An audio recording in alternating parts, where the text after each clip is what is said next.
प्रधानमंत्री नरेंद्र मोदी ने प्राकृतिक आपदाओं का सामना करने के लिए देश की तैयारियों की सराहना की। मन की बात कार्यक्रम के जरिए देशवासियों के साथ विचार किए साझा।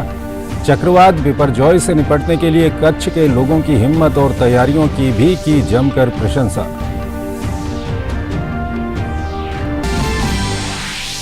पीएम मोदी ने देश पर आपातकाल थोपे जाने को बताया इतिहास का काला दौर।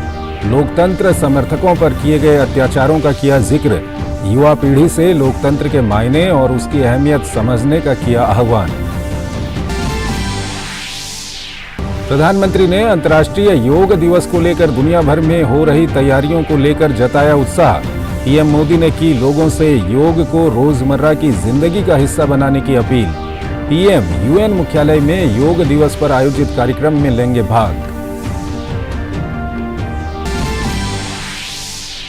प्रधानमंत्री ने खेलों में देश के बढ़ते दबदबे को सराहा। खेलो इंडिया यूनिवर्सिटी गेम्स के सफल आयोजन पर कहा, नए नए कीर्तिमान हासिल करते हुए खिलाड़ी विश्व मंच पर बना रहे हैं नई पहचान।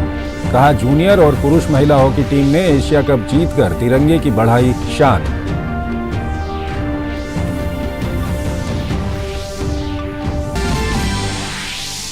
गुवाहाटी में भारी बारिश के कारण ब्रह्मपुत्र नदी का जलस्तर बढ़ा। कई जिलों के बाढ़ की चपेट में आने से लोगों की दिक्कतें बढ़ी, आम जनजीवन हुआ प्रभावित।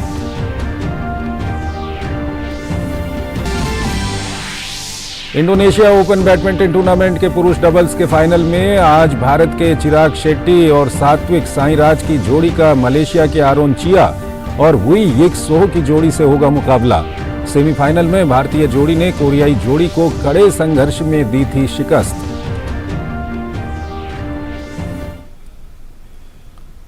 नमस्कार, डीडी न्यूज में आपका स्वागत है। मैं हूं चंद्रशेखर जोशी और आइए अब खबरों को विस्तार से देखते हैं। प्रधानमंत्री नरेंद्र मोदी ने प्राकृतिक आपदाओं का सामना करने के लिए देश की तैयारियों की सराहना की। मन की बात कार्यक्रम के जरिए देशवासियों के साथ विचार साझा करते हुए पीएम मोदी ने चक्रवात बिपरजॉय से निपटने के लिए कच्छ के लोगों की हिम्मत और तैयारियों की जमकर प्रशंसा की।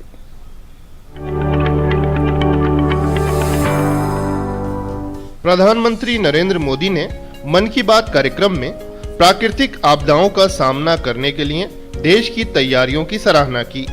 पीएम मोदी ने चक्रवात बिपरजॉय से निपटने के लिए कच्छ के लोगों की हिम्मत और तैयारियों की भी जमकर प्रशंसा की। उन्होंने देश के आपदा प्रबंधन की ताकत को एक उदाहरण बताया। बिपरजॉय ने कच्छ में कितना कुछ तहस नहस कर दिया, लेकिन कच्छ के लोगों ने जिस हिम्मत और तैयारी के साथ इतने खतरनाक साइक्लोन का मुकाबला किया, वो भी उतना ही अभूतपूर्व है। बीते वर्षों में भारत ने आपदा प्रबंधन की जो ताकत विकसित की है, वो आज एक उदाहरण बन रही है। पीएम मोदी ने प्रकृति संरक्षण के महत्व पर बल देते हुए कैच द रेन जैसे अभियानों को इस दिशा में सफल बताया। प्रधानमंत्री ने पानी की एक एक बूंद को बचाने के लिए जी जान से जुटे लोगों की भी भरपूर प्रशंसा की। प्राकृतिक आपदाओं से मुकाबला करने का एक बड़ा तरीका है प्रकृति का संरक्षण। आजकल मॉनसून के समय में तो इस दिशा में हमारी जिम्मेदारी और भी बढ़ जाती है। इसीलिए ही आज देश कैच द रेन जैसे अभियानों के जरिए सामूहिक प्रयास कर रहा है। इस बार भी मुझे चिट्ठी लिखकर कई ऐसे लोगों के बारे में बताया गया है जो पानी की एक एक बूंद बचाने के लिए जी जान से लगे हैं। ऐसे ही एक साथी हैं यूपी के बांदा जिले के तुलसीराम यादव जी। तुलसीराम यादव जी लुकतरा ग्राम पंचायत के प्रधान है। आप भी जानते हैं कि बांदा और बुंदेलखंड क्षेत्र में पानी को लेकर कितनी कठिनाइयां रही है। इस चुनौती से पार पाने के लिए तुलसीराम जी ने गांव के लोगों को साथ लेकर इलाके में 40 से ज्यादा तालाब बनवाए हैं। तुलसीराम जी ने अपनी मुहिम का आधार बनाया है खेत का पानी खेत में, गांव का पानी गांव में। आज उनकी मेहनत का ही नतीजा है कि उनके गांव में भूजल स्तर सुधर रहा है। ऐसे ही यूपी के हापुड़ जिले में लोगों ने मिलकर के एक विलुप्त नदी को पुनर्जीवित किया है। यहाँ काफी समय पहले नीम नाम की एक नदी हुआ करती थी। समय के साथ वो लुप्त हो गई, लेकिन स्थानीय स्मृतियां और जन कथाओं में उसे हमेशा याद किया जाता रहा। आखिरकार लोगों ने अपनी इस प्राकृतिक धरोहर को फिर से सजीव करने की ठानी। लोगों के सामूहिक प्रयास से अब नीम नदी फिर से जीवंत होने लगी है। नदी के उद्गम स्थल को अमृत सरोवर के तौर भी विकसित किया जा रहा है। प्रधानमंत्री ने छत्रपति शिवाजी महाराज के प्रबंधन कौशल को लोगों के लिए एक प्रेरणा बताया। पीएम मोदी ने जल प्रबंधन और नौसेना को लेकर छत्रपति शिवाजी महाराज के कार्यों को भारतीय इतिहास का गौरव बताया। उन्होंने लोगों से आग्रह किया कि वो इस बारे में और जानें। जब प्रबंधन की बात हो रही है तो मैं आज छत्रपति शिवाजी महाराज को भी याद करूंगा। छत्रपति शिवाजी महाराज की वीरता के साथ ही उनकी गवर्नेंस और उनके प्रबंध कौशल से भी बहुत कुछ सीखने को मिलता है। विशेषकर जल प्रबंधन और नौसेना को लेकर छत्रपति शिवाजी महाराज ने जो कार्य किए वो आज भी भारतीय इतिहास का गौरव बढ़ाते हैं। उनके बनाए जल दुर्ग इतनी शताब्दियों बाद भी समंदर के बीच में आज भी शान से खड़े हैं। हम सबका कर्तव्य है कि उस अवसर पर हम छत्रपति शिवाजी महाराज के प्रबंध कौशल को जानें, उनसे सीखें। इससे हमारे भीतर हमारी विरासत पर गर्व का बोध भी जगेगा और भविष्य के लिए कर्तव्यों की प्रेरणा भी मिलेगी। आपदा प्रबंधन को सुदृढ़ करना और पर्यावरण संरक्षण के प्रति जन जागरूकता बढ़ाना पीएम मोदी की हमेशा से प्राथमिकता में शामिल रहा है। प्रधानमंत्री द्वारा मन की बात में इन विषयों पर एक बार फिर चर्चा से इस दिशा में लोगों में एक नई जन जागरूकता पैदा होगी। Bureau report, DD news.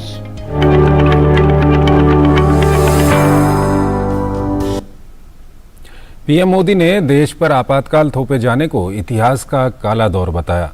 मन की बात कार्यक्रम में पीएम मोदी ने लोकतंत्र समर्थकों पर किए गए अत्याचारों का जिक्र किया। उन्होंने युवा पीढ़ी से लोकतंत्र के मायने और उसकी अहमियत समझने का भी आह्वान किया।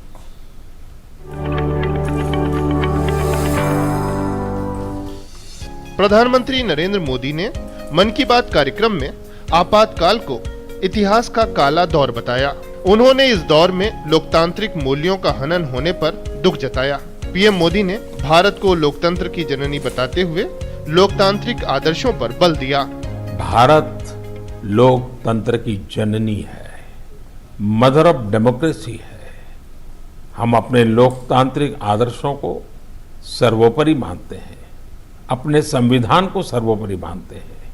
इसलिए हम 25 जून को भी कभी भुला नहीं सकते। यह वही दिन है जब हमारे देश पर इमरजेंसी थोपी गई थी। यह भारत के इतिहास का काला दौर था। लाखों लोगों ने इमरजेंसी का पूरी ताकत से विरोध किया था। लोकतंत्र के समर्थकों पर उस दौरान इतना अत्याचार किया गया, इतनी यातनाएं दी गई कि आज भी मन सिहर उठता है। पीएम मोदी ने आपातकाल पर लिखी गई किताबों का जिक्र किया। उन्होंने लोकतंत्र समर्थकों पर हुई क्रूरता की निंदा की। पीएम मोदी ने युवाओं से ऐसे अपराधों का अवलोकन करने का आग्रह किया जिससे देश की आजादी खतरे में पड़ी थी। आजादी के अमृत महोत्सव के इस दौर में पीएम मोदी ने युवा पीढ़ी से लोकतंत्र के मायने और उसकी अहमियत समझने का भी आह्वान किया। अत्याचारों पर पुलिस और प्रशासन द्वारा दी गई सजाओं पर बहुत सी पुस्तकें लिखी गई है। मुझे भी संघर्ष में गुजरात नाम से एक किताब लिखने का उस समय मौका मिला था। कुछ दिनों पहले ही इमरजेंसी पर लिखी एक और किताब मेरे सामने आई जिसका शीर्षक है torture of political prisoners in India. Emergency के दौरान छपी इस पुस्तक में वर्णन किया गया है कि कैसे उस समय की सरकार लोकतंत्र के रखवालों से क्रूरतम व्यवहार कर रही थी। इस किताब में ढेर सारी केस स्टडीज हैं, बहुत सारे चित्र हैं। मैं चाहूंगा कि आज जब हम आजादी का अमृत महोत्सव मना रहे हैं तो देश की आजादी को खतरे में डालने वाले ऐसे अपराधों का भी जरूर अवलोकन करें। इससे आज की युवा पीढ़ी को लोकतंत्र के मायने और उसकी अहमियत समझने में और ज्यादा आसानी होगी। आपातकाल के समय लोगों के मौलिक अधिकारों पर जिस तरह हमला किया गया, उसकी सिहरन आज भी लोगों के दिलो दिमाग में जिंदा है। Bureau report, DD news.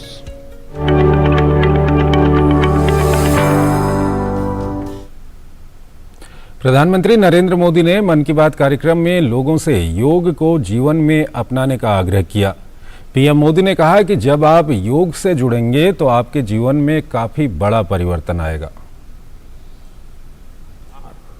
मुझे न्यूयॉर्क के संयुक्त राष्ट्र मुख्यालय यूएन में होने वाले योग दिवस कार्यक्रम में शामिल होने का अवसर मिलेगा। मैं देख रहा हूं कि सोशल मीडिया पर भी योग दिवस को लेकर गजब का उत्साह दिख रहा है। साथियों, मेरा आप सभी से आग्रह है कि आप योग को अपने जीवन में जरूर अपनाएं, इसे अपनी दिनचर्या का हिस्सा बनाएं। अगर अब भी आप योग से नहीं जुड़े हैं तो आने वाली 21 जून इस संकल्प के लिए बहुत बेहतरीन मौका है। योग में तो वैसे भी ज्यादा तामझाम की जरूरत ही नहीं होती है।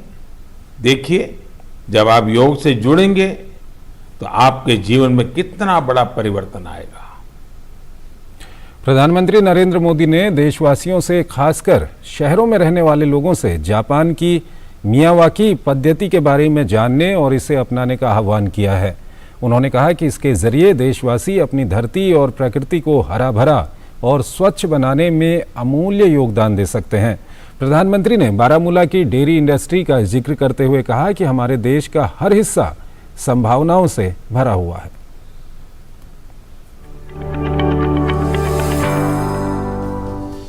मन की बात कार्यक्रम में प्रधानमंत्री नरेंद्र मोदी ने कहा कि भारत के लोग हमेशा नए विचारों के स्वागत के लिए तैयार रहते हैं, अपनी चीजों से प्रेम करते हैं और नई चीजों को आत्मसात भी करते हैं। उन्होंने जापान की तकनीक मियावाकी का उदाहरण देते हुए बताया कि अगर किसी जगह की मिट्टी उपजाऊ नहीं रही है तो मियावाकी तकनीक उस क्षेत्र को फिर से हरा भरा करने का बहुत अच्छा तरीका है। उन्होंने कहा कि मियावाकी जंगल तेजी से फैलते हैं और 2-3 दशक में जैव विविधता का केंद्र बन जाते हैं। इसका प्रसार बहुत तेजी से भारत के भी अलग अलग हिस्सों में हो रहा है। प्रधानमंत्री ने कई लोगों की मिसाल देते हुए बताया कि कैसे उन्होंने इस मियावाकी तकनीक को अपनाकर धरती और प्रकृति को हरा भरा और स्वच्छ बनाने में अमूल्य योगदान दिया है। जापान की तकनीक मियावाकी, अगर किसी जगह की मिट्टी उपजाऊ नहीं रही हो तो मियावाकी तकनीक उस क्षेत्र को फिर से हरा भरा करने का बहुत अच्छा तरीका होती है। हमारे यहाँ केरला के एक टीचर श्रीमान राफी रामनाथ जी ने इस तकनीक से एक इलाके की तस्वीर ही बदल दी। उनकी इस कामयाबी ने उन्हें और भी प्रेरणा दी। इसके बाद राफी जी ने मियावाकी तकनीक से एक मिनी फॉरेस्ट यानी छोटा जंगल और इसे नाम दिया विद्यावनम। प्रधानमंत्री मोदी ने कहा कि मियावाकी जंगलों को किसी भी जगह, यहाँ तक कि शहरों में भी आसानी से उगाया जा सकता है। उन्होंने बताया कि कुछ समय पहले ही उन्होंने गुजरात में केवड़िया एकता नगर में मियावाकी फॉरेस्ट का उद्घाटन किया था। कच्छ में भी 2001 के भूकंप में मारे गए लोगों की याद में मियावाकी पद्धति से स्मृति वन बनाया गया है। कच्छ जैसी जगह पर इसका सफल होना ये बताता है कि मुश्किल से मुश्किल प्राकृतिक परिवेश में भी ये तकनीक कितनी प्रभावी है। अब तो ये टेक्निक पूरी दुनिया में पसंद की जा रही है। मैं देशवासियों से, खासकर शहरों में रहने वाले लोगों से आग्रह करूंगा कि वे मियावाकी पद्धति के बारे में जरूर जानने का प्रयास करें। इसके जरिए आप अपनी धरती और प्रकृति को हरा भरा और स्वच्छ बनाने में अमूल्य योगदान दे सकते हैं। प्रधानमंत्री ने जम्मू कश्मीर के बारामूला जिले का जिक्र करते हुए कहा कि पूरा बारामूला एक नई श्वेत क्रांति की पहचान बन रहा है। उन्होंने कहा कि बारामूला के लोगों ने इलाके में दूध की कमी की चुनौती को एक अवसर के रूप में लिया। बड़ी संख्या में लोगों ने डेयरी का काम शुरू किया, जिसमें महिलाओं ने महत्वपूर्ण भूमिका निभाई। पूरा बारामूला एक नई श्वेत क्रांति की पहचान बन रहा है। पिछले 2.5-3 वर्षों में यहाँ 500 से ज्यादा डेयरी यूनिट्स लगी हैं। बारामूला की डेयरी इंडस्ट्री इस बात की गवाह है कि हमारे देश का हर हिस्सा कितनी संभावनाओं से भरा हुआ है। किसी क्षेत्र के लोगों की सामूहिक इच्छा शक्ति कोई भी लक्ष्य प्राप्त करके दिखा सकती है। प्रधानमंत्री ने यह भी कहा कि कभी बढ़ते पर्यटन तो कभी G20 के शानदार आयोजनों के कारण जम्मू कश्मीर आजकल चर्चा में है। कुछ समय पहले मन की बात कार्यक्रम में ही प्रधानमंत्री ने बताया था कि कैसे कश्मीर के नादरू देश के बाहर भी पसंद किए जा रहे हैं। Bureau report, DD news.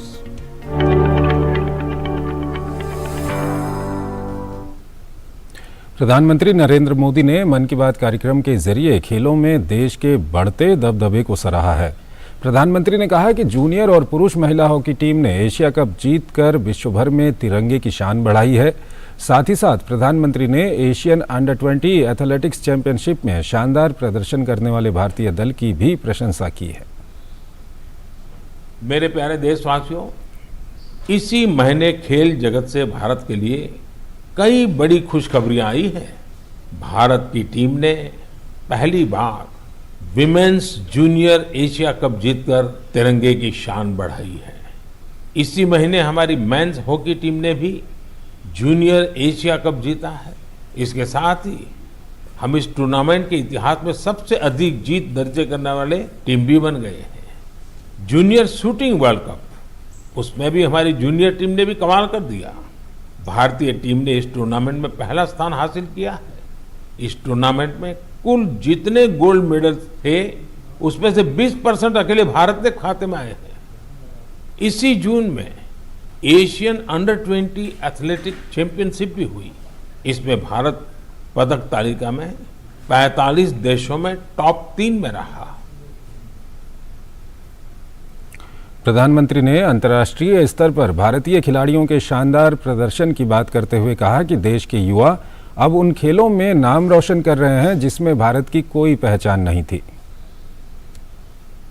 साथियों, पहले एक समय होता था जब हमें अंतर्राष्ट्रीय आयोजनों के बारे में पता तो चलता था, लेकिन उनमें अक्सर भारत का कहीं कोई नाम नहीं होता था।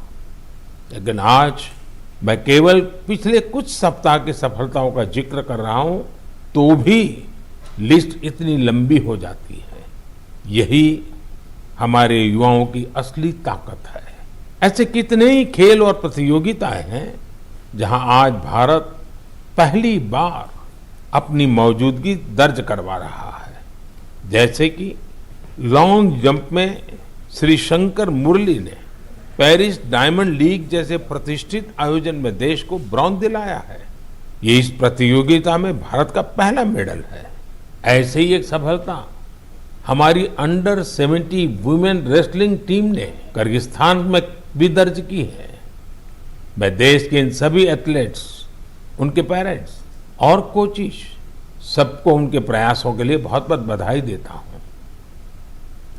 पीएम मोदी ने मन की बात कार्यक्रम में कहा कि खिलाड़ी अंतर्राष्ट्रीय स्तर पर खिलाड़ियों की सफलता के पीछे राष्ट्रीय स्तर पर खिलाड़ियों की कड़ी मेहनत है। उन्होंने खेलो इंडिया यूनिवर्सिटी गेम्स के सफल आयोजन पर कहा कि नए नए कीर्तिमान हासिल करते हुए खिलाड़ी विश्व मंच पर देश की नई पहचान बना रहे हैं। इंटरनेशनल आयोजनों में देश की सफलता के पीछे राष्ट्रीय स्तर पर हमारे खिलाड़ियों की कड़ी मेहनत होती है। आज देश के अलग अलग राज्यों में एक नए उत्साह के साथ खेलों के आयोजन होते हैं। इनसे खिलाड़ियों को खेलने, जीतने और हार से सीखने का मौका मिलता है। जैसे अभी उत्तर प्रदेश में खेलो इंडिया यूनिवर्सिटी गेम्स का आयोजन हुआ। रोविंग स्पर्धा में असम की कॉटन यूनिवर्सिटी के अन्यतम राजकुमार ऐसे पहले दिव्यांग खिलाड़ी बने जिन्होंने इसमें हिस्सा लिया। बरकतुल्ला यूनिवर्सिटी की निधि पवैया घुटने में गंभीर चोट के बावजूद शॉटपुट में गोल्ड मेडल जीतने में कामयाब रही।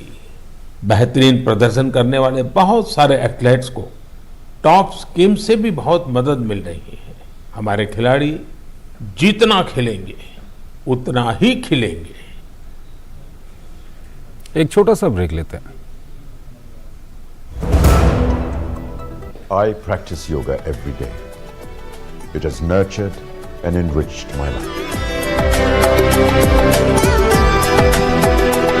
संग संग चलो बढ़ते रहो, योग सभी करते रहो। संग संग चलो बढ़ते रहो, योग सभी करते रहो।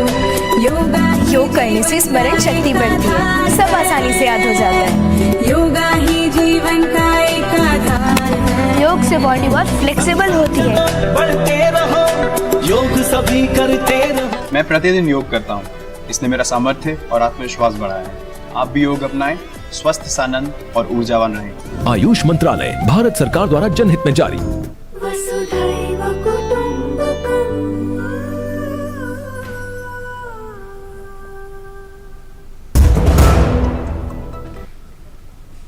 दुनिया भर में आगामी अंतर्राष्ट्रीय योग दिवस को लेकर उत्साह का माहौल है।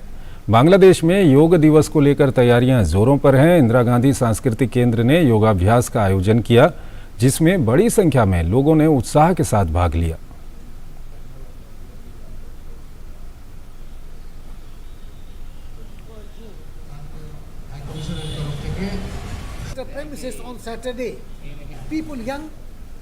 इंडोनेशिया ओपन बैडमिंटन टूर्नामेंट के पुरुष डबल्स के फाइनल में आज भारत के चिराग शेट्टी और सात्विक साईराज रंकी रेड्डी की जोड़ी का मुकाबला मलेशिया के आरोन चिया और वी यिक सोह की जोड़ी से होगा।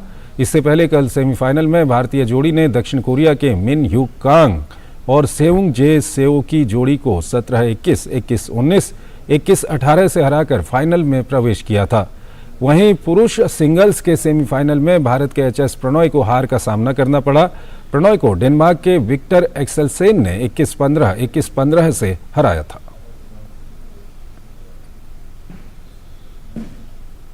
तो इस बुलेटिन में फिलहाल इतना ही। आप बने रहिए डीडी न्यूज के साथ। नमस्कार।